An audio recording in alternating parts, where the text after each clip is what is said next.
Manalangin tayo.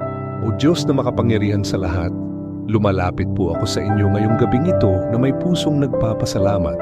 Sa buong araw na lumipas, nakita ko po ang inyong kadakilaan sa bawat sandali. Tunay na ngang hindi nauubos ang inyong biyaya, at sa kabila ng aking pagkukulang, patuloy kayong nagbibigay at nagmamahal.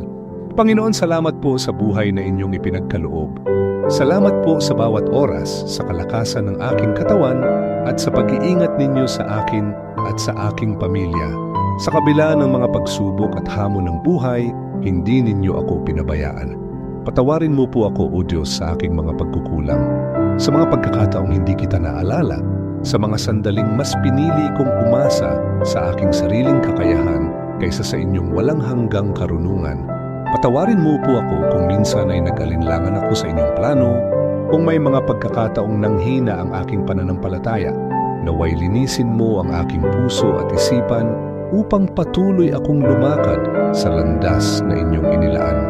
Panginoon, hindi ko man laging nauunawaan ang inyong mga plano, ngunit naniniwala ako na ang inyong biyaya ay sapat at walang hanggan. Sa bawat pagsubok may kalakip na aral at pagpapala. Sa bawat paghihirap may liwanag na nagmumula sa inyo. Kaya't buong puso akong nagpapasalamat at nagpupuri sa inyo, O Diyos. Kayo ang aking kanlungan, aking sandigan at aking tagapagligtas. Sa inyo ko itinataas ang lahat ng papuri at pasasalamat, ngayon at magpakailanman. Amen.